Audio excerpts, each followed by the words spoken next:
I have exactly 2 minutes to get your attention. Let me take you into my dream for a moment. This is my real-life job as an acting teacher. I teach these kids that the key to acting is to live your own story. Use these drama skills to create your life. So if this holds true on stage, why can't it work in real life? I made a challenge to all comers in the Philadelphia area to become the person they know they can be in 60 days. This story is a video documentation of what happened in those 60 days. My dream is to produce Destiny 5 in every major city in the country and also internationally around the world. I'm going to start here in Philadelphia, which is my hometown. When it comes to writing, you know, because my quest is to write this play, a habit that I get into is planning too much. This is scene A, B, C, D, E, F, G, and this is exactly the order I'm going to go. And what I realized with writing is that if you just kind of let yourself go with the scene, then it comes out more natural, more interesting, and a lot of times you come up with a better idea than you originally had.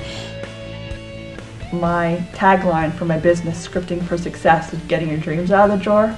And this whole process is the closest thing I've seen and experienced in my life. No matter what has transpired in life, no matter what darkness you've met or things that you think you've done wrong, you can overcome all of that and teach people that no matter what the circumstance is, if you just love yourself and keep your faith, everything is going to be fine.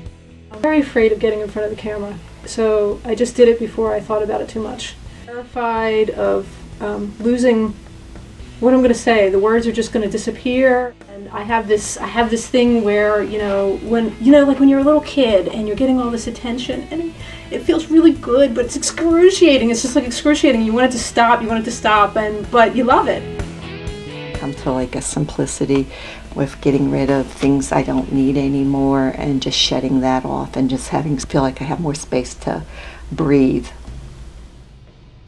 This is emotionally intelligent reality television. There's not going to be a lot of cattiness here. Well, maybe except for this cat. I'm optimistic that, this will make a big change for me, and that I'll reach, the point I want to reach in 60 days. But I also always have those doubts that, nothing has ever really completely panned out for me, so it's hard to have that complete hope. My quest is to create and manifest in my hot little hands $100,000 in 60 days. That's it. $100,000 in 60 days, good. My 60-day quest is to overcome the self-doubt so that I can go out there and be confident and appear confident to people, being able to get it out there, being able to release all of that energy. So really, why should you care about watching an online television show?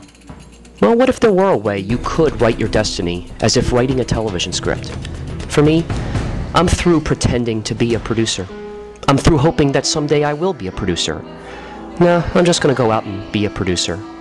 And if I give a few more people the permission to be who they want to be deep down inside, then all the more power to us all. This portion of Destiny 5 is brought to you by Sanctuary Spa. Only the experience matters.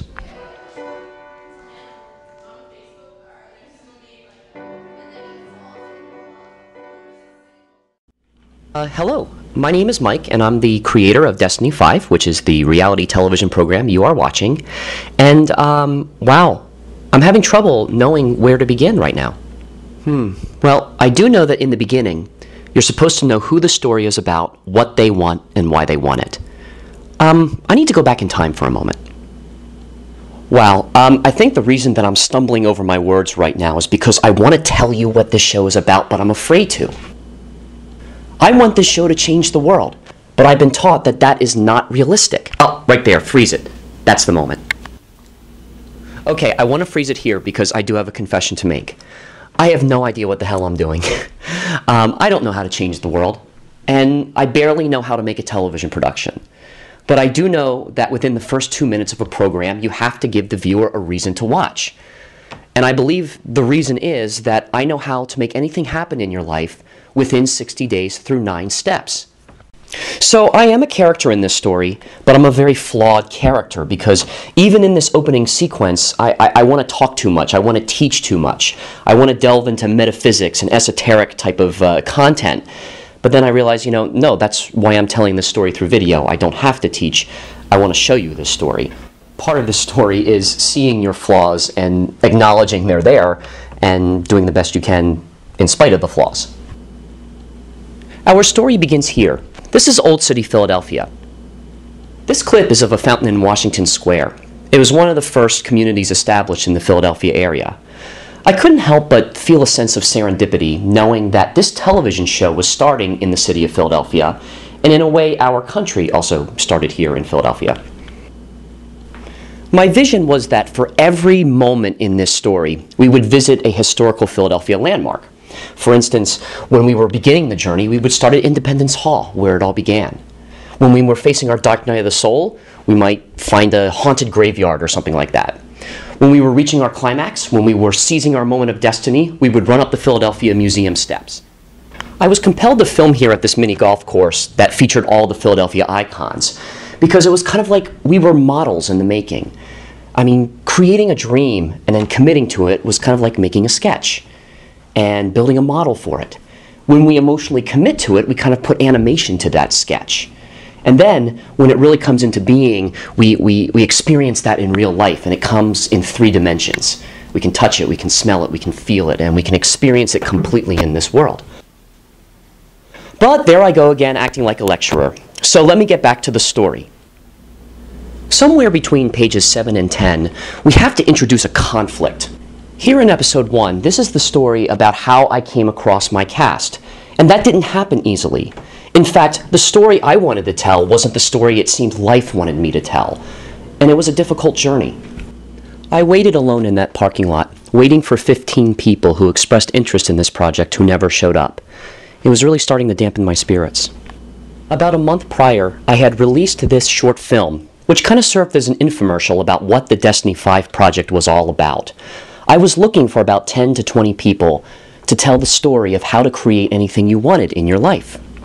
The film served as a metaphor. Maybe it was a little cryptic, but it featured me wandering through the wilderness in search of my destiny. The idea was I would split people up into teams of 5, and each one of those members would have a specific quest or a goal they were looking to attain. For example, one quest would be about romantic love, another would be about money, another would be about making great works of art. After an hour of waiting in that parking lot, it seemed my project was riddled with flaws. Number one, I knew by the video that I released that it wasn't very clear yet what we were doing. That's why we needed to make it into a video.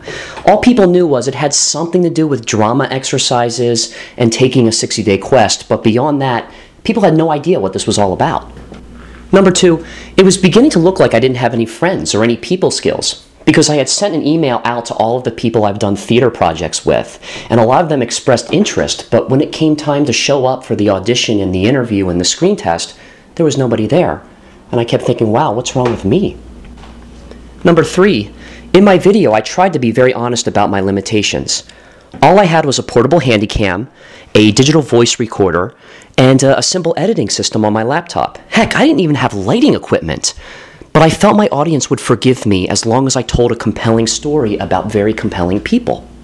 And oh yeah, of course, there was number four. I was asking people to commit to something that would take 60 days to complete over 9 Saturday tapings. And of course, during these 60 days, you might have to confront some things you don't like about yourself. You might have to ask for help. You might meet your deepest fear. And oh yeah, you might have to change a lot over the 60 days. And you do this all in front of a camera. I couldn't understand why these people weren't showing up. Anyway, without characters to populate this show, it was really going to be a boring project, and I was really starting to feel foolish. It didn't look like I was going to have a cast for my June 4th target shoot date. My challenges were really piling up, and I really felt alone. But I couldn't help thinking this had to be part of the story. After confronting one shadow, and I did consider this one of those shadow moments, the hero must submit to allowing help to come from somewhere. That source of help might even be supernatural in nature.